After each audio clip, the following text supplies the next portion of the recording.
ძალადობა დღეს სისტემური პრობლემა პოლიციაში? მიზანი და ამოცანა პოლიციისთვის არის ძალიან კონკრეტული არსებული რეჟიმის და ხელისუფლების შენარჩუნება. ხარებასთვის ორდენის გადაცემა რა იყო, ხო? თუ არა აი მადლობის თქმა ქუჩის დარბევების და ქუჩის პროტესტის კადრები არსებობს თვითონ ხარება როგორ ურტყავს ეხელს. აი ესე დასამობრა იცი რომ ის მიტინგები მშვიდობიანი იყო და ესო ძალადობრივი იყო რადგან მაშხალებს ისროდნენ. არა ეს ხელისუფლება როდიონოვი ძახდა მაგას რომ 9 აპრილის მიტინგი დასარბევი იყო. მე მეჩნია რომ ამ დანაშაულს ყავს თავისი ორგანიზატორი ეს არის ბიძინა ივანიშვილი. იმაში უკვეთა ძალოვან სტრუქტურებს რომ გადაიქეცით ჩემ პირად დამცველებად დამიცავით მე და ჩემი რეჟიმი და ამისათვის გამოიყენეთ ყველა მეთოდი. ეხლა თქვენი პარტიის ლიდერი ნიკამელია და სააკაშვილი ორივე ციხეში არიან და იქნებას მოახერხეს და ერთმანეთს წაიკით. მე მგონია რომ და გაჩერდეს და უნდა შეწყდეს ეს. რატო იქნებ ჯობია რომ ბოლომდე გაიგოს ყველაფერი და ვით ჩასარეცხია ჩაირეცხა. არ არის ეს გარკვევა, არაფერი არ ერკვევა. ვით ჩასარეცხია ჩაირეცხა. უნდა გავიაზროთ რომ წარსული შეიძლება გავარკვიოთ იმის მერე რაც საქართველოს მომავალი იქნება გარკვეული. თორე საქართველოს წარსულად ვაქცევთ ჩვენ ამ ყველაფერს რა. მე ჩემთვის რაც მაქვს შეცდომა დაშვებული ან გადაცდომა დაშვებული იმის გამოსყიდვის შანსს ვითხოვ ბრძოლის ველზე რაც მაქვს რა მაგიტო არ მინდა მაგის გარკვევა გესმის მე ხა აღსარებაზე ხო არა ვარ მოგესალმებით მე ვარ ჟურნალისტი მერაბ მეტრეველი და ეთერშია გადაცემა პოლიტქალაქი მთელი საქართველოს შეძრა იმ კადრებმა რომლებიც გორიდან გავრცელდა სადაც ნათლად ჩანს რომ 10-მდე პოლიციელი ერთ მოქალაქეს სასტიკად უსწორდება მიუხედავად იმისა, რომ ხელისუფლება რამდენიმე პოლიციელი დააკავა, ოპოზიცია და საზოგადოების დიდი ნაწილი მიიჩნევს, რომ პოლიტიკური პასუხისმგებლობა მაინც ქართულ ოცნებას ეკისრება, რადგან სწორედ ქართული ოცნების ხელში პოლიცია გახდა ძალადობის იარაღი და ძალადობა არის სისტემური ხასიათის. ქართული ოცნება კი ამაზე ამბობს, რომ ოპოზიციას ძალადობაზე ხმას საერთოდ არ ამოეხება. დღეს ჩვენი გადაცემის სტუმარი იქნება ოპოზიციური ალიანსის ერთ-ერთი ლიდერი გედევან ფოფხაძე, რომელიც ადრე ქართული ოცნების წევრი იყო და მასთან ერთად შევეცდებით გავარკვიოთ, როგორ მივიდა ქართული ოცნება აქამდე, რომ მას ძალადობრივ ხელისუფლებას უწოდებენ და რამდენად აქვს ოპოზიციას დღეს ისეთი მდგომარეობა, რომ შეუძლია რეალური წინააღმდეგობა გაუწიოს ქართულ ოცნებას. მოგესალმებით, გედი. მადლობა გადაცემაში მონაწილეობისთვის. რამდენიმე თემაზე უნდა ვისაუბროთ, ხო? ამ კვირაში აქცია იყო ოპოზიციის დიდი ალიანსის, ამასაც შევეხებით, რა თქმა უნდა, მაგრამ მანამდე მინდა რომ დავიწყოთ საუბარი ამ გორში მომხდარი ამბით, როცა ჩვენ ნახეთ, რომ ამდენმა პოლიციელმა ცემა ერთი ადამიანი. მოსასტიკი, ასე ვთქვათ, ანგარიშჯორების კადრები. ხელისუფლება ამბობს, რომ ეს არის რაღაც ერთეული გადაცდომა და რომ წინა ხელისუფლებისგან განსხვავებით რეაგირებს და იჭერს პოლიციელებს და არანაირი სისტემური პრობლემა ეს არ არისო. თუმცა ბევრი ფიქრობს, რომ ეს უბრალოდ ერთი ის შემთხვევაა, რომელიც კამერაზე გადაიღეს და ამიტომ დაიჭირეს, თორე რამდენი ასეთი ხდება, რომელიც შეიძლება კამერაზე არ ფიქსირდება, არავინ არ იცის. შენ როგორ ფიქრობ, არის ძალადობა დღეს სისტემური პრობლემა პოლიციაში? მე ვფიქრობ, რომ ხელისუფლება ამ პრობლემას თვალს ვერ უსწორებს და აი ასეთი ნაკლებად დამაჯერებელი არგუმენტებით ცდილობს დისტანცირებას, ეს უკვე პრობლემაა რა, იმიტომ რომ ხა ასეთი რაღაცა რომ კამერაზე ხდება, ეს იმას ნიშნავს, რომ იმის უკან არის ძალიან ცუდი სიტუაცია. ჩვენ ძალადობა ვნახეთ რუსთაველის გამზირზე, ძალადობა ვნახეთ ვიღაცა გაურკვეველი მასკიანი ხალხის მხრიდან, რომლებიც ქუჩებში ცემდნენ ადამიანებს, ჟურნალისტების მიმართ ვნახეთ ძალადობა. ამიტომ ის რომ ეს ძალადობა რაღაცა ამოვარდნელი იყოს, ამ სქემიდან არ არის. უბრალოდ ეს იმ მხრივ იყო მტკივნეული, რომ ახლა ოპოზიციურ მიტინგზე რომ ადამიანი მიდის ავტორიტარული რეჟიმის პირობებში, ის მისთვისაც მზადაა, რომ მის მიმართ იქ სამართლებრივი სტანდარტები დაცული არ იქნება, მაგრამ ასე კერძო მოქალაქეებზე ძალადობის გამოვლენა პოლიციის მხრიდან უკვე იმას ნიშნავს, რომ ეს ძალადობა პოლიციას როგორც კომუნიკაციის საშუალებას დაუწესეს. აუხსნეს, რომ შენ ამის უფლება გააქვს, შენ ეს შეგიძლია გააკეთო, თავარი იმ მიზნებს და ამოცანებს პასუხობდე, რასაც ჩვენ თქვენთვის განსაზღვროთ და მიზანი და ამოცანა პოლიციისთვის არის ძალიან კონკრეტული. არსებული რეჟიმის და ხელისუფლების შენარჩუნებას. ისინი დანაშაულს არ ებრძვიან და აქედან გამომდინარე მათი ქცევის სტანდარტიც მოერგო ამ ყველაფერს. პოლიციელებმა ეს იმიტომ გაბედეს, რომ მათ ჰქონდათ გამოდის დაუგრძელობის განცდა. ეს გაბედვა ეს რომ არ გადაერგო. მე მათთვის ეს გაბედვა არ არის. აი სავსებით გეთახმები იმაში რომ რო არა ვიდეო, რო არა დაფიქსირება ამ ყველაფერს. ეხლა იმას დაიჭერდნენ დაზარალებულს.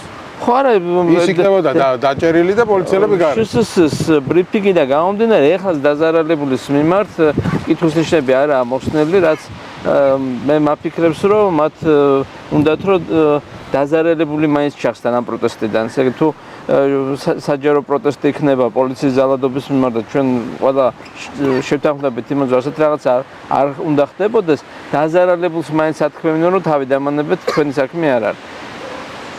კონკრეტულ кейსს მე არც ვეხები რა, იმ ადამიანმა შეიძლება თქვას რომ საპროცესო მოაწოდოს ხარო, ჩემი ბრალი იყო რომ გამლახესო, მაგრამ ეს ხო ჩვენ ამ შემთხვევაში არ გვაინტერესებს, ჩვენ რაც ვიდეოზე ვნახეთ, იმის დასკვნას ვაკეთებთ, რომ პოლიცია აბსოლუტურად დაუცველი ადამიანი, რომლის დაკავებაც თუ რაიმეში იყო დამნაშავე, არანაირ პრობლემას არ წარმოადგენდა, აი სასტიკად გალახა და გააკეთეს ეს ჯგუფურად ხდებოდა ისე რომ იგრძნობოდა ფსიქოლოგიური სოლიდარობა აქტის იმას ერთ-ერთი. ხო, არა იმ კადრებში ჩანს რომ მე მოდის სხვები და ერთი წიხლი მე ჩამარტყევია და ახლა ეგეთი პონტია. ესე იგი ყველა თავის წიხლს აზილა. ამათვის ეს იყო რაღაცა რიტუალი რა, ეს აუცილებელი თანამონაწილეობის მომენტი იყო. ესე იგი არც ერთს არ გაუჩნდა პროტესტი ამის მიმართ, არც ერთი არ გზნობს თავს რაღაცა უხერხულობის განცდა. მეგობარი რომ მოვიდა რას უკეთებდო ისის წაიგდეს. იმასაც ესე თქო არ დააკლეს არაფერი და ეს კადრები უნდა განზოგადდეს. არ შეიძლება ეს ავიღოთ აი რაღაც დიალექტიკის კანონების იგნორირებით, როგორც ცალკე მოვლენა და ხელისუფლების კომენტარით შემოვიფარგლოთ, რომ აი რაღაცა მასეთი ყველგან ხდება. ეს არ შეიძლება ყველგან ხდებოდეს. ასეთი რაღაცა რო ხდება, ამაზე პოლიტიკური პასუხისმგებლობა უნდა იყოს ვიღაცამ. ესე იგი, შენი რო ხელქვეითი ასეთ ფორმით დანაშაულს ჩადის, ის რომ შენი ხელქვეითია ეს ბოლოს გორის პოლიციის უფროსი ხომ არის უნდა გადავდგეს. გორის პოლიციის უფროსი ანუ შსს მინისტრი რო გადადგეს, ამაზე კი არ ვალა ლაპარაკი. ნორმალურ ქვეყანაში გადადგებოდა შინაგან მინისტრი, მაგრამ აქ გორის პოლიციის უფროსის თანამდებობაზეა ჯერ. ხო და არა, თუ ეს საერთო ნაციონალური სტანდარტია, მაშინ გორის პოლიციის უფროსთან რა გვინდა, ხო? თუ ჩვენ ხვდებით იმას, რომ ადამიანები, რომლებიც ქუჩაში ამას აკეთებენ, ისინი განყოფილებაში ჩაკეტილ სივრცეში მისმა მთელმა განყოფილებამ ცემა კაცი, მთელმა განყოფილებამ. მე მგონია რომ ეს არის ძალიან საგანგაშო რაღაცა, იმიტომ რომ ხლა მე მიტინგებზე რასაც უყურე, მე რა უკვე იქიდან უნდა მიხვედრილიყავი ჩვენ რომ ძალოვნებს ამათმა ძალიან ცუდი პირობები შეუქმნეს. პირდაპირ ძალადობა აქციას მათი 6 დაჭერილიდან 3 არის ბავშვი ფაქტობრივად. ერთი 19-ის არის, ერთი 20-ის და მეორე 21-ის. ხო, ესე ახალგაზრდა. წარმოიდგინე სკოლიდან მიყავთ პოლიციაში ბავშვები და აი ამას აკეთებენ. მე ხა ჩემი პირადი გამოცდილებიდან მიტინგებზე რა ძალადობაც ვნახე და ბოლოს რაც ხდებოდა პარლამენტის წინაც მაგ დარჯან სვიტარიასთან მიმართებაში რა ძალადობაც ხორციელდება ეგ პარლამენტის პოლიციელები მოდიან და ქუჩის პროტესტში მონაწილე ადამიანს ართმევენ პლედს და ლეიბს და სიცივეში წვიმაში ტოვებენ ისე. ესე იგი თუ ადამიანი თავის კონსტიტუციური უფლების გამოყენებას აგრძელებს წამების პირობებში, ხო? მე მათთან მქონდა კომუნიკაცია ამ პოლიციელებთან ველაპარაკე და ვიგრძენი რომ ისინი ვერ აღიქვამენ რას აკეთებენ. როცა ადამიანის უფლებებზე ველაპარაკებოდი და ვეუბნებოდი რომ აი თქვენ ამითი არ უღებთ კონსტიტუციას, ამიტომ და ეს არის წამების ტოლფასი, რადგან თქვენ ამ ადამიანები გამერჩება პარლამენტთან, ქალბატონთან, დარეჯან სკვიტარია და არაზრების საშუალებას რომ ლეიბი დაიდოს. პლედი დაიფაროს. ან გადასაფარებელი გადაიფაროს და ახლა გვაქვს ართმევე. კი. და თან ღამე ერთხელ 26-ის ღამეს 26 მაისი თენდებოდა მივიდნენ და ძინარე ხალხს გამოაცალეს ლეიბი და ეძინა და ეს ხო აი ადამიანის უფლებების თვალსაზრისით ძალიან სასტიკი მოპყრობაა. მე ყოველთვის ანალოგიები მომყავს, ციხეში შეიძლება ადამიანი ისე აწამო რომ ფორმალურად ეს წამებად არ ჩაითვალოს. აი თქვა თუ მუსულმანი ყავს საპატიმრო დაწესებულებაში, თქვა იმას ღორის ხორცი მიუტანო რა. და ის რომ არ სიტყვის იმის ჭამაზე, მე თქვა რომ რა ჩვენი ბრალია, ჩვენ საჭმელი მიუტანთ, ის ხო ვიცით რომ ამას ვერ შეჭამს და თუ ადამიანი თავისი რწმენიდან გამომდინარე სამოქალაქო პროტესტშია ჩართული, ის იქიდან არ ადგება და არ წავა სახლში. ესე იგი, მას წამების პირობებს უქმნი იქ. რომ აიძულო რომ ეს ქუჩის პროტესტი შეწყდეს და აი ამის გამო რომ ხელისუფლებამ პოლიციას პირდაპირ დაავალა რომ ქუჩის პროტესტი უნდა აღიკვეთოს ის გახდა ისეთი როგორიც არის ხო ანუ ბევრი უფლება მიიღო კი იმიტომ რომ ეს პოლიცია მაგისთვის ჭირდებათ ახლა და ხო მაგრამ აი ხელისუფლება ამბობს რას თქვი რომ აი დავიჭერეთო რეაგირება მივეცეთ და ოპოზიცია მაინც ლაპარაკობს სისტემურ პრობლემაზეო არა რატო ლაპარაკობს მაგას ახლა ყველა ხელისუფლება მასე ლაპარაკობს ახლა გირგულიანის кейსთან დაკავშირებით ჩვენ პრობლემა არ ქონდა იმაზე ის ხალხი რომ დაიჭირეს პრობლემა იყო პოლიტიკურ პასუხისმგებლობაზე იგივე იყო რობაქიძის кейსზე ასე რომ მე ახლა უბრალოდ ცოტა დარჩენილი ხელისუფლებაში ის ხალხი რომელსაც ახსოვს ეს кейსები და აპროტესტებდნენ თითქმის აღარ არის მაგრამ ვინც არის დარჩენილი თუ იმას სინდისიც აქვს ამავდროულად ცოტა მაინც შერჩენილი ამ რიტორიკაში ის არ უნდა იღებდეს მონაწილეობას იმიტომ რომ ჩვენ ადამიანის უფლებების სტანდარტზე როცა საუბრობდით ქვეყანაში ყოველთვის ხას უსვამდით იმას რომ კონკრეტული кейსის უკან არის სხვანაირი პასუხისმგებლობაც ამ ადამიანებს არის სისხლის სამართლებრივი პასუხისმგებლობა ძალიან ძიმე მუხლებით და ვისაც ეს სისტემა აბარი იმაზე არის პოლიტიკური პასუხისმგებლობა ნაციონალური მოძრაობის ხელისუფლება მე რა მნიშვნელოვნად შეეწირა მაგას მაგ პასუხისმგებლობას ყველა ვაღიარებთ იმას რომ ციხის კადრებმა საარჩევნო გარემო ბოლო დღეებში რადიკალურად შეცვალა მაშინ 2012-ში ოპოზიციის სასარგებლოდ. მაგას ხო არავინ არ უარყოფთ და ახლა თუ აი ესეთი კადრები ახლა ისიც გამოიჟონა საიდღაც ხო? ეხლა ეს კადრები გაჩნდა იმიტომ რომ არ მოერიდნენ ქუჩას. შუაქუჩაში გააკეთეს. არა, მაგაშია საქმე. ანუ ნახე, ადამიანი იქ კი არ ცემეს, სადაც ინციდენტი მოხდა. იქ რო ეცემა იმ ერთ პოლიციელს, ისის დამნაშავე იქნება, მაგრამ იტყოდი რომ აი მდერვება უღალატა პოლიციელს ან რაღაცა. არა, ხო მაგაზეც ინციდენტიდან წაიყვანეს და რა სპეციალურად კორპუსების უკან არის გაყვანილი. ხო ხედავ რა ადგილია ტყე არის და რაღაც შენებლობის ნარჩენები, ხო, ნარჩენების ელემენტს გამოიწავს. რატო გაიყვანეს უკან, იცი? რომ ქუჩის კამერებს მოარიდეს. ქუჩის კამერები მარგა დაიღოს. მაგრამ ის მაინც საჯარო სივრცე იყო, სადაც ეს ინციდენტი მოხდა. აი კორპუსების უკან არის გაყვანილი. ჩვენ შეიძლება ცოტა უფრო მოვერიდოთ და შორს წავიდეთ, მაგრამ ჩვენ ვრჩებით საჯარო სივრცეში. განყოფილებაში ხო არ წაიყვანეს და ხო არ გალახეს. ესე იგი, მაინც ის რომ ვიღაცა გვერდიდან დაინახავდა, ეს დიდად არ იდარდეს. ოფიციალური კამერებს მოარიდეს უბრალოდ ისო ეხლა ვეღარ გათვალეს რომ იმ კორპუსში შემთხვევით აღმოჩნდა რომ შემთხვევით ცხოვრობდა ჟურნალისტი. ხო, ეხლა ვიღაცები რაღაც შეთქმულები კოცები წერდნენ რომ როგორ აღმოჩნდა იქ ფორმულა ჟურნალისტი ცხოვრობს იმ კორპუსში, როგორ აღმოჩნდა და ცხოვრობს. ნუ მე მგონია რომ ეხლა ეს ის გარემოების დამთხევა რომელიც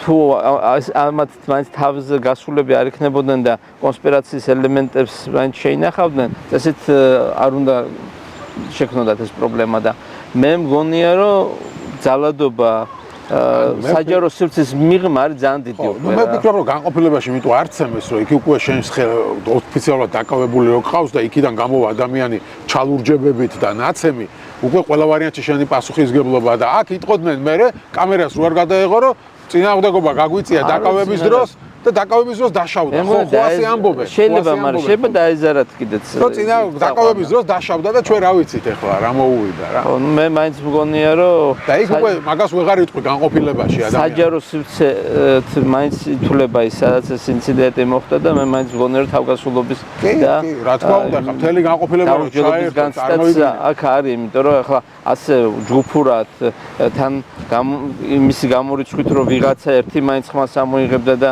გააპროტესტებდა ამ ყველაფერს ახლა მე მეჩნია რომ ის ძალადობა რაც პოლიციიდან შეიძლება მოქალაქეებზე განხორციელდეს ეს იმ მოქალაქეს არ ეხება რა მარტო ამიტომ ჩვენ ახლა კამერაზე რასაც უყურეთ ჩათვალე რომ ჩვენ გაგვлахეს ჩვენ გვანახეს როგორ შეიძლება ჩვენ მოგვექციან თუ ჩათვლიან ამას მიზანშეწონილად და მე ჩემი პირადი გამოცდილებიდანაც გზნობ მაგას იმიტომ რომ 4 ოქტომბრის აქციის დროსაც ვიგრძენი პოლიციელებიდან ეს აგრესია, მაგრამ იმათ ნიღბები ჰქონდათ, მაგრამ ის რომ კანონს ისინი არ იცავენ და აგრესიას მიმართავენ ყოველგვარი საჭიროების გარეშე და არიან ამ შემთხვევაში ძალიან მოურუდებლები, ეს აისახება ყველაფერში. ამიტომ დარწმუნებული ვარ, რომ სისტემურ დანაშაულთან საქმე, ამიტომ არ დარწმუნებული სისტემა არის ამითი გაჟღენთილი და მინისტრის პასუხისმგებლობა მაინც მინიმუმ რომ დამდგარიყო და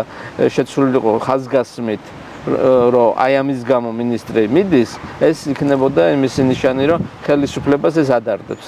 მაგრამ ტონალობა კომენტარების იყო ისეთი, რომ მე ცალკეულ შემთხვევაა და რა უჭირს მე.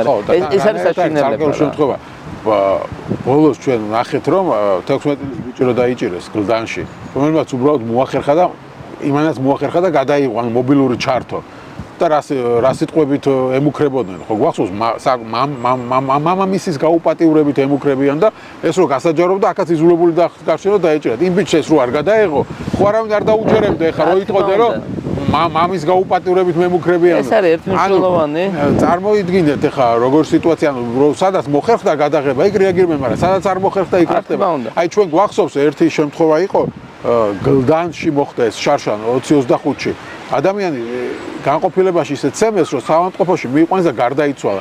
მე მეკურს რომ ოპოზიციამ ამაზე ხმაური რატო არ ატეხა და გამოვიდა მისი მეგობარი ოფიციალურად ტელევიზიებთან თქვა, რომ ერთად დაიჭირეს.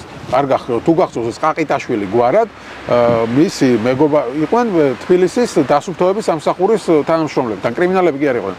თბილისის მერის თანამშრომლები რაღაცას დაიჭირეს და ეს მეგობარი ყვებოდა, რომ გვერდით და ოთახიდან საშინელი ყვირილის ხმა მესმოდაო. ისეთ ცემდნენ და მე გავიგეო, რომ საავადმყოფოში გარდაიცვალა. ანუ ადამიანი შემოაკვდათ და ამაზე არავის ხმა არ მოიღო, ოპოზიციამაც კი დაივიწყა ეს საქმე. ეს გირგულიანზე არანაკლები საქმე, ეხა განყოფილებაში რომ ადამიანი შემოგაკვდება. არა, ჩვენ ამას არ ვივიწყეთ, მაგრამ დაზარალებული მხარის აქტიურობა საჭიროა. როცა გირგულიანის თემა საზოგადოებრივად ძალიან მნიშვნელოვანი გახდა, აქ ირინა ენუქიძის დამსახურება იყო, მართლა ლომის წილი იყო რა. ხო და ახლა დაზარალებულებს ხელისუფლება როგორც წესი ახერხებს და აჩვენებს. ეს არის ძალიან მნიშვნელოვანი. ხო ნახეთ, ამ ბიჭის მამიდა რო ნახე, აღმოაჩინეს რომ ამ ბიჭის მამიდა არის მასწავლებელი, ესე იგი ჩვენ სისტემაში მუშაობს და დირექტორს ან ვიღაცას დაარეკინეს და მერე მიიყვანეს თან მარტო სახელმწიფო არხებთან და ათქმევინეს ამ ქალს, რომ ეს ოპოზიცია რატო ყვირის ყველაფრით ესე ძალადობის ნაწილია და ნაცემი ბიჭის მამიდა. ესეც იმის მაჩვენებელია, ხელისუფლება თავის პასუხისმგებლობაზე უარს ამბობს. თორე არ გაჩვმება რა ნებისმიერ პროტესტს მიმართავ ახლა მე არა მაქვს მაგის პრობლემა ხო აი მე ჩემთვის ეს იმდენად მტკივნეული თემაა იმდენად ჩარჩენილია ჩემს ცნობიერებაში რომ მეგონა რომ ჩვენ რო ხელისუფლებას 12 წელსში ვცვლიდით რომ ეს უნდა წარსული გამხდარიყო მაგრამ ამათმა იქ რაც ცუდი ხდებოდა ყველა დაიტოვეს ახლა ხარებასთვის ორდენის გადაცემა რა იყო ხო თუ არა აი მადლობის თქმა ქუჩის დარბევების და ქუჩის პროტესტის კადრები არსებობს თვითონ ხარება როგორ უტყავს ეხლს ხო და ამის მერე ადამიანს ღირსების ორდენს აძლევ ეს არის პირდაპირ ნიშანი მისი რას აფასებს შენ ამ ქვეყანაში და რა მოგწონს იმ პოლიციის ამიტომ აშკარაა რომ ამ ხელისუფლებას არანაირი იდეოლოგიური კონფლიქტი არ აქვს ძალადობასთან ძალადობა ამათთვის არის ჩვეულებრივი იარაღი თავის დამკვიდრების და რატო ვლაპარაკობთ რომ სისტემურია ხო ეხლა რამდენიმე ფაქტი ვთქვი მიტინგების გარეთ ეხლა აქციებზე რაც მოხდა ეხლა 100-ზე მეტი დაზარალებული ყავს ოფიციალურად პროკურატურაში ადამიანები 100-ზე მეტი ადამიანია ნაცემი პლუს ადამიანები რომლებიც საუბრობენ წამებაზე მანქანაში როდესაც ეგრეთ წოდებული მიკროავტობუსებში აწამებდნენ და დაიჭირეს ხუთია უკვე სამი ვიცოდი ზუსტად არ მახსოვს მე ხო არა მაგიც არის რამდენიმე ადამიანი დაიჭირეს მაგიც არის სიმბოლურად იმისი მაჩვენებელი რომ მე თავი გაიმართლონ და ხა ესენი ამ სისტემურ დანაშაულს უფრთხილდებიან იმიტომ რომ მათთვის ეს არის საშუალება ბრძოლის იარაღია და დიქტატურა როგორც წესი ასე ძალადობაზე დგას იმიტომ სხვანაირად შენ დიქტატურას ეს რამდენიმე პოლიციელიც რატო დაიჭირეს შენი აზრით აქამდე საერთოდ არ რეაგირებდნენ და ეხლა უცებ ერთი წლის მერე დაიჭირეს ადამიანები ეხლა როცა ათობით ადამიანია გალახული საერთოდ რო არავის არ იჭერ იმ ოპოზიციას რომელიც ამას საერთაშორისო ორგანიზაციებს როგორც მტკიცებულებს თავაზობს აქვს თავისი არგუმენტი, ხო, ამათაც დაჭირდათ იმ საერთაშორისო ორგანიზაციებთან თავიანთი არგუმენტი. ორ სათქმელი კონდეთ, რომ აი რამდენიმე პოლიციელი მაინც ის რომ ამათ იზოლაცია უნდა თქვეყნის, ეს არის ერთი, მაგრამ ის რომ იზოლაციისთვის თანამედროვე მსოფლიოში ჩრდილოეთ კორეა უნდა შექმნა და ნახევრად იზოლაცია არ არსებობს. ჩვენ დღეს მსოფლიოს მოწყვეტილები არა ვართ და საერთაშორისო ესე თქვა ყურადღების ცენტრში ვართ, არ გაქრა ეს ყველაფერი და ხვალ ზეგ დადგება ეს ყველაფერი ისე საქართველოს ხელისუფლების წინაშე. შეაწუხა იმან რომ მას მიეწება მოძალადე რეჟიმის არქიტექტორის მოძალადე რეჟიმის იარლიკი, იმდენ ძალადობა მოხდა ამ აქციებზე. ხო და სწორედ შეიძლება ამის დამსახურებაა, რომ საკუთარი შვილი გამოიყვანა ახალგაზრდთან შეხვედრაზე, სადაც კი არა, დაიწყო ლაპარაკი, რომ აი ჩვენ ძალადობას გვმობ და მერე დაიჭირეს, ხო გახსოვს ეს ხა ეს. ხა მათ უნდათ რომ რაღაცნაირად ამ ძალადობას ან გაემიჯნონ, ან თქვან რომ პოლიტიკური პასუხისმგებლობა ასეთ ძალადობაზე მათ არ აქვს და ამისთვის საჭიროა ვიღაცის გაწირვა. აი მეისრის ჩაბარება იმისათვის რომ რეალური დანაშაუები ვინც შექმნა ეს სისტემა ამ დანაშაულს არ შეეწიროს და ხა მე მიმაჩნია რომ რეალური დანაშაუე ივანიშვილი რომელიც ხელისუფლების დაცვის გულისთვის პოლიციისგან ქმნის ზონდერ ბრიგადებს ეს არის რეალობა ხო ანუ ის ძალადობრივ რეჟიმს ეს ხელისუფლება ამ იარლიკს ვერ გაექცევა ვერა იმიტომ რომ მათ ეს თვითონ ჭირდებათ მათ ეს შექმნეს ამისი რაღაცა შეკვეთა მიცეს პოლიციას. ის ახალგაზრდა ბიჭები რომ მოყავთ, იმაზე კი არ ატრენინგებენ ადამიანის უფლებების სტანდარტი როგორ უნდა დაიცვან, არამედ იმაზე როგორ გალახონ ხალხი. ეს მათი ერთგვარი ეს არის ნათლობა, რომ ვიღაცა უნდა გალახული ყავდეს. იმიტომ ამით იმკვიდრებ იმ სისტემაში თავს. აი, მაგიტო ეჯიბრებოდნენ ერთმანეთს, ხო იმ ბიჭის ამ ახალგაზრდას ცემაში.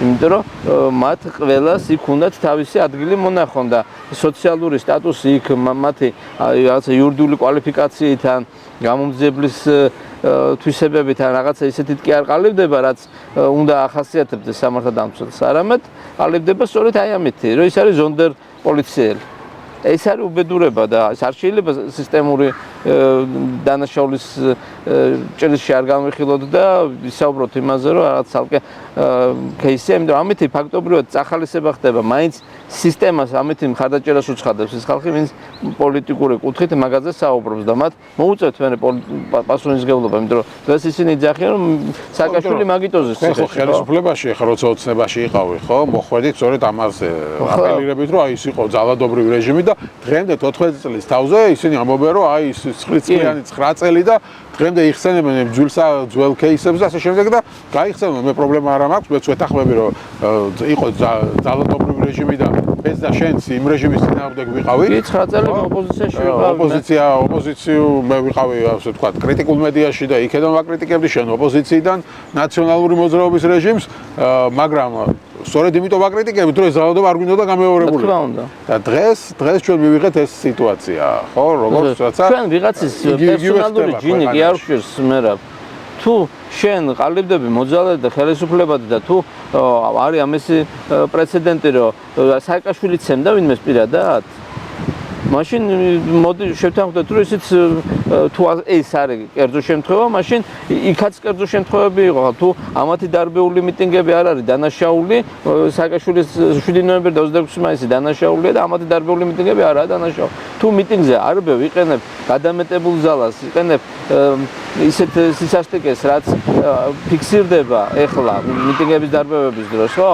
მაშინ წინ დასამობენ იცი რომ ის მიტინგები მშვიდობიანი იყო და ესო ძალადობრივი იყო რადგან მაშხალებს ისროდნენ არა ეს ხელისუფლება როდიონოვი ძახდა მაგას რომ 9 აპრილის მიტინგი დასარბევი იყო ხო ყველას გვახსოვს როდიონოვის გამოსვლა ყრილობაზე და როგორ ასაბუთებდა რომ საბჭოთა არმიელებს ხალხმა თავში ურტყა და ძალადობა გაუწყვი ახლა ყველა ხელისუფლებას აქვს მაგ არგუმენტი როცა მიტინგს არბევს და სისასტიკეს იყენებს.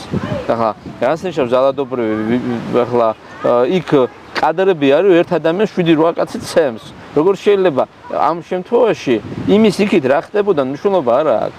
8 ადამიანს თავისუფლად შეუძლია დააკავოს ადამიანი და მშვიდობიანად წაიყვანოს იქაც ცემეს განყოფილებებშიც ცემეს. ჩვენ სასტიკადაცემი ხალხი გვყავს.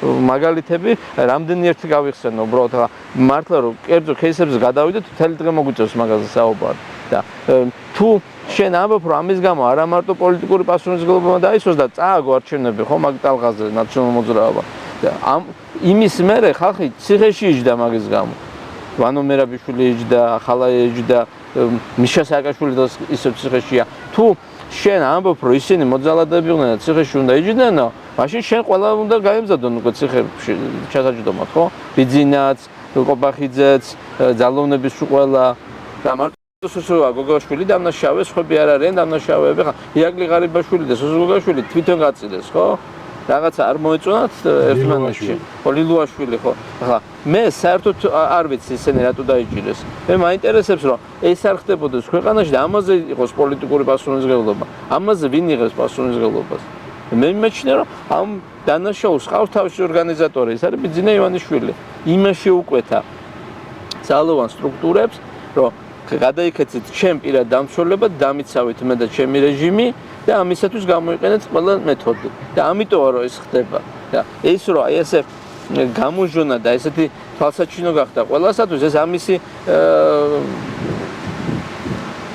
მაჩვენებელია ამისი სიმპტომია ეს არის დღეს სადარდებელი ხა ჩვენ თუ ოჯახი არ აქტიურებს და თვითონ არ იბრძოლებს იმისათვის რომ იმეს პასუხი მოეთხოვოს ძალიან ძნელი იქნება ჩვენთვის მაგის გაკეთება მაგრამ პრობლემა ისაა რომ აი შსს ამ ახალგაზრდას პირდაპირ აგზნობინა რომ იაქტიურებ აქეთ ჩაგშავთ და სასამართლო რომ უდანაშაულ ადამიანებს იჭერს მაგითაც ხედავთ ხო ყველა სასამართლო არ აყავს ქვეყანას პოლიტიკურ შეკვეთებს იღებს ასრულებს იმან როგორი პრეტენზია იყო ხო წინა ხელისუფლებისადმი რომ სასამართლო იყო არასამართლიანი და ზუსტად ის მოსამართლეები გადმოიბარეს და დღეს იმ მოსამართლეებს ასამართლებინებენ ხალხს როცა გაჟღერდა ეს ფრაზა კობახიძის მხრიდან რომ ცუდი მოსამართლეები იყვნენ და ცუდ საქმეებს აკეთებდნენ და ახლა კაი საქმეებს აკეთებდნენ და კარგები გახდნენ ეს თავისი მორალური დეგრადაციით იმდენად ცუდი თეზა იყო რომ ამაზეც უნდა აღვიტეხა ყველაფერი და ჩვენ ვიცოდით ამას რა მოყვებოდა რა შენ როცა მურუსიძეს ჩინჩალაძეს გვიტიშვილს აი მოსამართლეებს ყველას ეუბნები რომ შენ ინდულგენცია მიიღე ყველაფრისთვის რასაც ცუდი აკეთე მაგრამ აი ეხლა ჩემ თუ ჩვენ გვემსახურები იმას არ გაგიხსენებ იგივე ხარება რა ის ამ სისტემის ის არის შემოქმედება არა ეს ხარება და იმ სისტემიდან მოვიდა და ამ ხარებასაც უთხრეს რომ ეხლა უფრო გაათმაგებული ენერგიით გამოიყენე ძალადობა ხალხის წინააღმდეგ და შენ ღირსების ორდენს მიიღებ და მიცეს ეს ღირსების ორდენი იმაში რომ ახალგაზრდები გალახა აი ეს ცოდვის ტრიალი რაც ხდებოდა რუსთაველზე ის ყველაფერი იყო ერთი ადამიანის მიერ წაქეზებული და ამ ადამიანს ახლა გვარი ხო ეს არის ბიძინა ივანიშვილი მან შექმნა ეს სისტემა და დღეს რო სისხლი იღურება ამ ქვეყანაში და ცრემლია და უბედურებაა და უკანონო პატიმრები ყავს და სასამართლოში ზუსტად იცი რომ სამართალს ვერ იპოვი ეს ამ ადამიანმა ეს შექმნა იმიტომ რომ დაიცვას თავისი ხელისუფლება ეხლა მე ჩემთვის ვანგარიშობდი ცოტა ხნის წინ რომ 9 წელი ვიყავი ოპოზიციაში მიშა სააკაშვილთან ხო უკვე 8 წელი ვარ ამათთან ოპოზიციაში იმიტომ რომ უკვე მე 14 წელი სრულდება და 6 წელი კი ვიყავი ოცნებასთან ერთად მაგრამ უკვე 8 წელი ვარ უკვე ამათთან ოპოზიციაში და არ მინდა რომ 9 წელს გადაცდეს და ამაზე ვისაუბროთ ოპოზიციაზეც გადავიდეთ რა მდგომარეობაშია დღეს ოპოზიცია უბრალოდ როცა ამ ძალადობაზე საუბრობთ ნუ შენ არა პირადად მაგრამ ის პარტია რომელსაც შენ წარმოადგენ ან სხვა პარტია ოპოზიციაში ხელისუფლება ამბობს რომ მაგას როგორ ამოიღებათ საერთოდ ხმა ძალადობაზე ხო ხა ნაცები როგორ უნდა საუბრობდნენ იმაზე რომ ვიღაცამ პოლიციელმა ვიღაცას ცემა ხო არ ვიცი რატო ახლა თუ ადამიანი იყო ნაცმოძრაობაში და ის იტყვის რომ მე ნაცმოძრაობის თქვა განათლების რეფორმა მომწონს მაგრამ სასამართლოზე და პოლიციაზე პოლიტიზებულ ძალოვნებზე ცუდი აზრის სავარო რატო არა აქ ადამიანს ამისი ქმნის უფლება და ასეთი პოზიციის უფლება მასე ნაცებსაც შეუძლიათ ჩემზე თქვა რომ გედი ფოფხაძე არის დამნაშავე იმაში რომ დღეს ივანიშვილი ამას აკეთებს ხო ეხლა აქ ინდივიდუალური პასუხისმგებლობის პრინციპით უნდა ვისარგებლოთ ჩვენ და არა რაღაც ჯგუფურის ხო თუ კონკრეტულად ადამიანი იყო ნაცმოძრაობაში მაგრამ ის პირადად დღეს თავის პასუხისმგებლობას გრძნობს, არ უნდა გრძნობენ რო? არ ვიცი, მე მგონი რომ გრძნობენ. იმიტომ რომ პოლიტიზირებული სასამართლო და პოლიტიზირებული ძალოვნები ვის ხელშიც არ უნდა იყოს ეს ბოროტება და მაგას როგორ არ უნდა გრძნობდეთ. მე ხშირად მაქვს მაგაზე დისკუსია ჩვენ წრეში, ოპოზიციურ წრეში და როცა მე საყედურობენ ოცნებაში ყოფნის დროს მე წამოვაძახებ რაღაცას, ხომ არა ეს შინაური საუბრის ნაწილია და დღეს ყველაფერთან ხვდებით იმაზე რომ სისტემური ცვლილებებია საჭირო და არა ის რომ უბრალოდ ხელისუფლება შეიცვალოს. არის თუ არა პრობლემა ოპოზიციის სწორედ ის რომ იქ ძირითადად ოპოზიციური პარტია და პლუს სხვა პარტიების დიდი ნაწილი სწორედ ნაცმოძრაობიდან არიან გამოსულები და ხელისუფლებას ყველაფერზე შეუძლია წამოაძახოს რომ აი თქვენ უარესი მოძალადეები იყავთ. მე რა ვიცი რა არის ახლა მასე თუ მაგ სეგმენტი არ იქნებოდა მაინც გამოიგონებდა ხელისუფლება მასეთ რაღაცას. არა, გამოგონებული სხვა არის, ხა რეალურად აქ საფუძველი, ხო? იქეთ შეუტრიალოს ოპოზიციას ყველაფერი. ინდივიდუალური უნდა იყოს მაშინ ეს პრეტენზია. კონკრეტულ ადამიანს კონკრეტული პრეტენზიები უნდა წაუყენო, ხო? ახლა მე ამ შემთხვევაში ისე შეიცვალა ეს კონფიგურაცია, თქვა ვინ არის ნაცი და ვინ არის ყოფილი ხოცი, აზრი აი ისე აირია ეს ყველაფერი 9 წელი იყო ის ხელისუფლებაში, ხო? 13 წელია უკვე ესენი ხელისუფლებაში. აი, რა ეტაპზე შეიძლებოდა ნაცმოძრაობიდან წამოსულიყავი, რომ ეთქვათ, რომ შენ ამის თანამონაწილე არ ხარ. კახი კალაძე მიშა როკენ სიყრიდა 7 ნოემბრის მერე თითი რამებს უმღერობდა. ბიძინემიშვილი ეხმარებოდა და 7 ნოემბრის 7 ნოემბერი ორივე გაუправა. კახიმას და ბიძინებას. კი, და ახლა შენ თუ ამაგას ამბობ, რომ ნაცი მარტო ის არის, ვინც სისტემურად იყო, ხა, რა მნიშვნელობა აქვს მე ფულს თუ აძლევ, თუ საჯარო სივრცეში მხარს უჭერ, ხა, მე მიმაჩნდა ყოველთვის, რომ ადამიანი, რომელიც იტყოდა, რომ ეს შუდია, აი სალომე რო გადმოვიდა ოპოზიციაში, ყველა მივიღეთ, მე ხა 9 წელი ვიყავი ოპოზიციაში და არასდროს არ ყოფილა ნაციონალების მხარეს. როცა ოპოზიციაში გადმოვიდა სალომე მაშინ ოპოზიციას არ დაუწყია გარკვევა სალომეს რა ურთიერთობა ჰქონდა ნაციონალების შეცდომებთან, ხო? არც ირაკლი ქროშკოზე არ გაჩენილა კითხვის ნიშნები, თუმცა რაღაცა შეიძლება და იმას მართაც ყოფილიყო პრეტენზია, ხო? ეხლა სწორია, ბევრს იქნება ეს ხევს უკან ოპოზიციას, რომ ადამიანები ვერ ხედავენ პრინციპულობას, თანმიმდევრულობას, ზოგი ხან ერთ პარტიაში, ხან ზოგი ერთს ამბობს, მერე მეორეს ამბობს, იმ პოზიციაზე ამერი ამ პოზიციაზე. მაგ კითხვას, რასაც შენ ამბობ, თვლით ლეგიტიმურ კითხვას, მაგრამ მე ამ შემთხვევაში მგონია, რომ თუ ჩვენ წარსულში დავიწყებთ ერთმანეთის წარსულში რაღაცის გარკვევას, არავინ არ დარჩება ესეთი რომ ხინჯი არ კონდეს რა. მე დღეს ერთიანობა მგონია, რომ უნდა იყოს აგებული მომავალზე ორიენტაციით და არა პირადი წარსულის გარკვევით. ხა თუ მანდამაინც ადამიანს პირადული პერსონალური დანაშაული არ აქვს ჩადენილი, ჯობია იმ ადამიანებს თავი დავანებოთ, გავერთიანდეთ, თან კრიტიკული პერიოდია რა. როცა კრიტიკული პერიოდი დგება, ვიცი, ბოლშევიკური დიქტატურა რომ მყარდებოდა მოსკოვში, ესერები და მონარქისტები ერთად ქმნიდნენ წინააღმდეგობის მოძრაობას. ხო, ახლა ჩემთვის ეს არის ძალიან დიდი ბოროტება. ამიტომ იქ სოციალ-დემოკრატი და ფედერალისტი და ეროვნულ-დემოკრატი 24 წელს ერთმანეთთან ვერ რიგდებოდა რაღაცაზე, ეს მიმაჩნია ისტორიულ გამოცდილებად, რომელთაც უნდა ვიხემძღვანელოთ.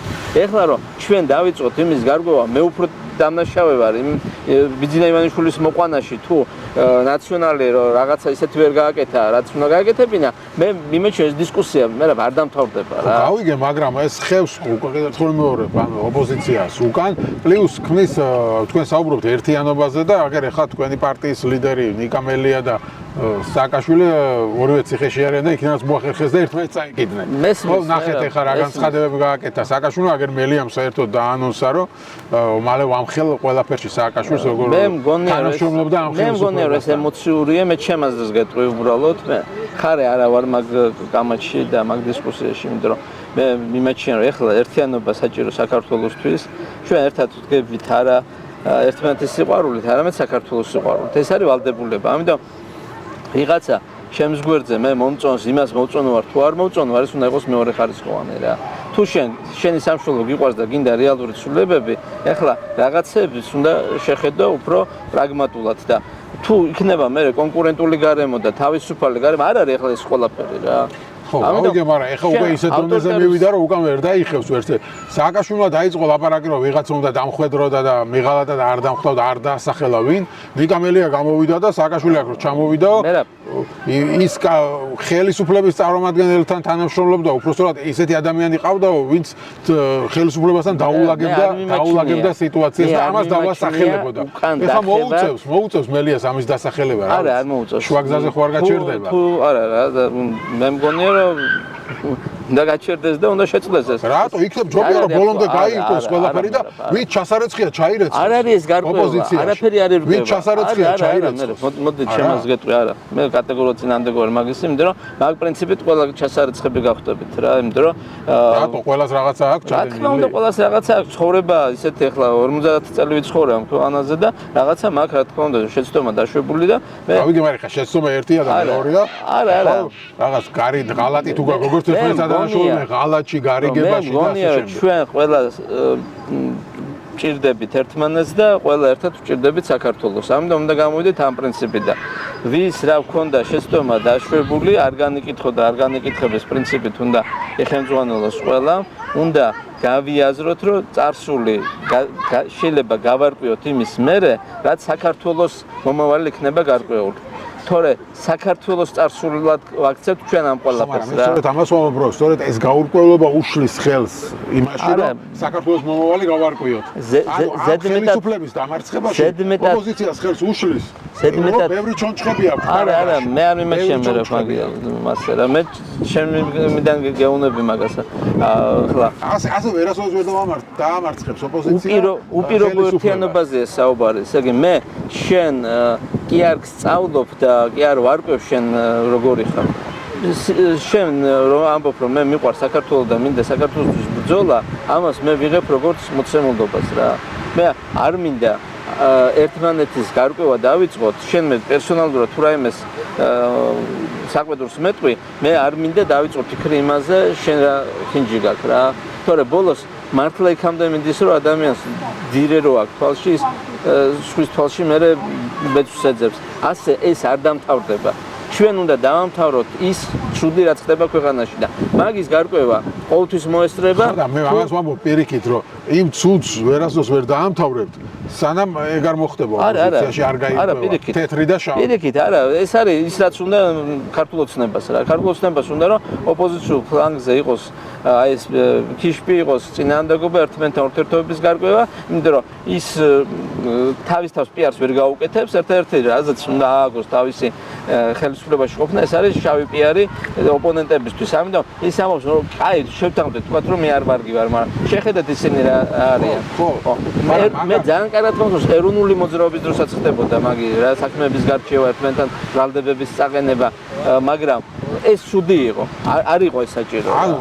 არა, ხელისუფლება მე მესმის რომ ხარი წაუგებელ მდგომარეობაში, იმიტომ რომ თუ ერთმანეთს დაუწყებთ წარსულის გახსნებას იტყვის რომ ნახეთ, ესენი ერთმანეთს ჭამენ და ესენი ვინ არიან, მაგრამ თუ ამას არ გააკეთებთ, მეორეს იძახეს რომ ყველანი ნაცებთან გაერთიანდნენ, ანუ ყველანი დამნაშავეებთან არიან და შესაბამისად ამათ რატომ უნდა მისცეთ ხმა. ანუ ორივე სიტუაციაში მოგებულია ხელისუფლება. არა, მე ამ შემთხვევაში მგონია რომ ჩვენი ერთიანობა არის გამარჯვების ფორმულა და ხელისუფლებას ამის ეშინია. იმიტომ რომ საბოლოო ჯამში საზოგადოება მიიღებს ერთიან ოპოზიციას როგორც გარდამავალ პოლიტიკურ სუბიექტს. მიიღებს? მე მგონი 26 მაისის მიტინგმა მაგი გვაჩვენა, კი. მაგაში ვარ დარწმუნებული რა, იმიტომ რომ ჩვენ ყველა ხვდებით იმას, რომ ჩვენი სამშობლო გაჭირვებაშია და ეხლა უნდა დავდგეთ იმაზე მაღლა, ვიდრე არის იმის გარკვევა, ვის უფრო მეტი დანაშაული გვაქვს, რომ საქართველოს ამ დღეშია. მეცაც გეტყვი, თუ ვინმეს რაიმე მიქარული აქვს, მისთვის არის შანსი თავისი წარსულის გამოსწორების. მე ჩემთვის რაც მაქვს შეცდომა დაშვებული ან გადაცდომა დაშვებული, იმის გამოსყიდვის შანსს ვითხოვ ბრძოლის ველზე. რაც მაქვს. მაგიტო არ მინდა მაგის გარკვევა, გესმის? მე ხა აღსარებაზე ხო არა ვარ მოსული. მე პირდაპირ ვამბობ, თუ მე მაქვს დაშვებული, თუ ვინმე ასე მიყურებს მაგ თვალით, რომ აი ამას რაღაცა დაშვებული. ხო, რაღაცა ცუდია გაკეთებული, ხო? მე ვითხოვ, რომ გამოვისყიდო ეს ჩემი შეცდომა, გადაცდომა თუ დანაშაული ბრძოლის ველზე სისხლით რა. აი ამის უფლებას ვითხოვ და ამას ვითხოვ იმ ხალხისგან, ვისთან ერთადაც ჩვენ რუსთაველის გამზირზე ვდგავართ, ვისთან ერთად გავიარეთ ის მარში, ვისთან ერთად დავაფიქსირეთ, რომ საქართველოს ჩვენთვის უფრო მეტია ვიდრე ჩვენი თავი. რა დონეზეც იქნება ჩემი მხრიდან მსხვერპლი გასაღები, მე იმას გავიღებ. და მე სხვას არაფერს არ ვთხოვ, გარდა უანგარო ბრძოლის საკუთარი სამშობლოსთვის. ამიტომ უნდა ყველაფერი უკან გადავიდეს რა. მე გავარკვიოთ ვის უფრო მეტი და თუ ყვარს მამული და ვის ნაკლებად რა. მე გავარკვიოთ. ეხლა სამშობლოს სიყვარული არის სწორედ მაგაში, რომ ჩვენ დავანახებთ საზოგადოებას, რომ შეგვიძლია დავივიწყოთ პრეტენზიები ერთმანეთთან და ერთად ვიბრძოლებთ ჩვენი სამშობლოსთვის. ხო, მაგრამ ნუ როგორც გითხარი, ამელია თქვა რომ გაჩუმებას არ აპირებს. ნახოთ რა. მე მგონია რომ ეს არის ემოციური მისი მხრიდან მე მესმის რომ ის ახლა საჯარისულების დაწესებულებაშია და აქედან იოლია მასე უყურო, მაგრამ მიშაც სააკაშვილიც საჯარისულების დაწესებულებაში ის ორივე პოლიტპატიმარი ამოცემულობაში და მაგაზე ვთანხმდებით რომ სააკაშვილი რაღაცა კონკრეტული დანაშაულისთვის კი არდეს, არამედ პოლიტიკური ნიშნით ზიზდა. თუმცა დანაშაულებიც დანაშაული მე რა როცა მართაჯულება არ არის ჩვენ პოლიტპატიმრების სია გავაკეთეთ მაშინ ჩვენ თანხმდებოდეთ იმაზე რომ პოლიტპატიმარი ის კი არ არის ვინც დანაშაული ჩაიდინა არ და ჩაიდინა არამედ ვის მიმართაც პოლიტიკური მართაჯულება განხორციელდა. ეს არის საერთაშორისო დეფინიცია და ახლა წმინდა ფორმალური სამართლებრივი კუთხით ხომ უნდა გამოვიდეთ. ახლა მე მომწონდა სააკაშვილის ხელისუფლება თუ არ მომწონდა, მე რაც არ მომწონდა იმ 9 წლის მანძილზე დავაფიქსირე განსხვავებით კალაძისგან, განსხვავებით ივანიშვილისგან, განსხვავებით ყობახიძისგან და ბევრისგან ვინც არის ხელისუფლებაში 9 წელი ვიყავი მე ოპოზიციაში, ხო? მურუსიძეს, ჩინჩალაძეს, ვრიტიშვილს ხო არ უთქვია იმ ხელისუფლებაზე აუგი. ეხლა ხარება იყო ვინც აკრიტიკებდა სააკაშვილს, აი სააკაშვილი დამნაშავედ ვინ გამოაცხადა იმ ხალხმა, რომელიც იმ სისტემაში თავის წილს დანაშაულს ჩადიოდა, ხო? ამარცხაჯულებას არა აქვს უფლება ვინმე გაასამართლოს. მეც საძგადო ამარცხაჯულებამ არც ღარიბაშვილი არ უნდა გაასამართლოს, არც ოსოგოგაშვილი, არც ლილუაშვილი, არც ბიძინა ივანიშვილი. მე მგონია რომ არ ვიქნებით მართალი, თუ ამ სასამართლოს ხელში ჩავაგდებთ ვინმეს. თუ გვაქვს შანსი რომ ქვეყანაში სამართლიანობა დამყარდეს, ხო? ეს შანსი უნდა გამოვიყენოთ. მე პირდაპირ გეტყვი რომ თუ ეს სასამართლო გაასამართლებს ამ ხელისუფლებას ისე ჩვენ მოგვადგება მე რა, იმიტომ რომ რა თქმა უნდა სასამართლო რეფორმა არის უმთავრესი მე მიჩვენია 100 დანაშაული იყოს გარეთ, ვიდრე ერთი დანაშაული იყოს ციხეში. ეს არის პრინციპი, რომელთაც სარგებლობს და ხელმძღვანელობს ყველა იურისტი, რომელსაც პროფესიული ცოდნა და პროფესიული ღირსება რაღაცას ნიშნავს და მე არ მინდა იმ ქვეყანაში ცხოვრება, სადაც ადამიანები ციხეში ხვდებიან პოლიტიკური შეხედულებების გამო. ჩვენ დღეს ყავს სინდისის პატიმრები, ყავს პოლიტპატიმრები, ყავს ციხეში ადამიანები, რომლებიც სამშობლოს სიყვარულისთვის ზიან. ესე იგი მათი დანაშაული არის სამშობლოს სიყვარული. აი მართლა არანაირი სხვა ემოცია, мотивация იმ ხალხს არ ქონდა რუსთაველის გამზირზე რო იდგა და რაღაცას აპროტესტებდა, ხო? და ახლა იმ ხალხის გამოყვანა მოძალადეთ, დამნაშავეთ, როცა შენ ყავს ზონდერ პოლიცია და ჟურნალისტ ხალხს რო კონსერვატორიასთან თუ ის პარალელ ქუჩაზე რო აი მართლა მუჭი და არტყა ადამიანმა, ხო? დავიჭერეთ ოჯახიან ახლა ხაბეიშვილის საქმეზე დაიჭერეს, მაგრამ არც დათო კაცარავას საქმეზე არის ვინმე დაჭერილი, რომელსაც ასევე გაუერთიანეს სახე. არც ელისაშვილის თემაზე და არც დათო პირველი ჟურნალისტები მომენტში, ხო? ესე იგი დათო მერე გალახეს, ხო? აი რასაც შენ ამბობ იმ кейსთან მიმართებაში, ამ გორს შემთხვევასთან მიმართებაში, დათოსთან ხო პირიქით არის, წაიყვანეს და იგალახეს, იქ უკითხვის ნიშნები გამოიდეს ხა. აქ თქვა მაგიტო არ წაიყვანეს, ხო? უკვე გალახული უნდათ მიიყვანოთ. იქ ხო ეს ერთმნიშვნელოვანია, რომ კაცარავა შემთხვევითი ჩხუბის ისა უკვე დაკავებული ადამიანები მიმართ გამოიყენეს ძალადობა და ეს იყო სისტემური ხასიათის. ახლა შენ ამბობ რომ 26 მაისი ცუდი იყო, 7 ნოემბერი ცუდი იყო და გეთანხმები მე ის 9 წელი აპროტესტებდი ამას, მაგრამ საქმე იმაში რომ კალაძეს და მე ბიძინა ივანიშვილს არასდროს არ ვთქვით რომ ცუდია 26 მაისი და 7 ნოემბერი. მათ ეს კონფლიქტი არ ქონდათ, უბრალოდ როცა ისინი ოპოზიციასთან მოვიდნენ, ჩვენ არ მისულავთ მაგათთან, ხო ისინი მოვიდნენ ჩვენთან. ისინი არსებულ ოპოზიციას შემოუერთდნენ და გითხრეს რომ აი ჩვენც გვინდა თქვენთან ერთად ვიბრძოლოთ, მაგრამ აღმოჩნდა რომ ისინი ჩვენი ღირებულებისთვის კი არ იბრძოდნენ, იმისთვის იბრძოდნენ, რაც დღეს აქვთ, რომ ერთი, რომ თბილისის ბიუჯეტი დააღაჩაღოს და მეორე, რომ საქართველოს ფეოდალად მოევლინოს ქართულ ხალხს და რუსეთს ჩააბაროს ჩვენი სამშობლოდ. ახლა აქ მორალური კონფლიქტი არის, მე ამ ვითარებაში მზად ვარ ყველასთან, აი ხაზგასმით ვამბობ, ყველასთან გავერთიან და მიუხედავად მისი წარსულისა და მისი ბიოგრაფიისა და მეც ჩემ თავს როგორც პოლიტიკოსი ძალიან კრიტიკულად ვაფასებ და მიმაჩნია რომ რა თქმა უნდა მეც ვარ დამნაშავე იმაში რომ ეს რეალობაა. იმ ახალგაზრდების წინაშე რომელსაც რუსთაველზე ცემდნენ, ყველას გვაქვს ჩვენი პასუხისმგებლობა და ჩვენ გვაქვს უფლება ბრძოლით გამოვისყიდოთ ის რაც შეგვეშალოთ. და ამ ბრძოლით დაუბრუნოთ ჩვენ ახალგაზრდებს თავიანთი სამშობლო და შანსი უკეთესი ევროპული მომავლის. გასაგებია, მადლობა დიდი განაცემის. მადლობა თქვენ.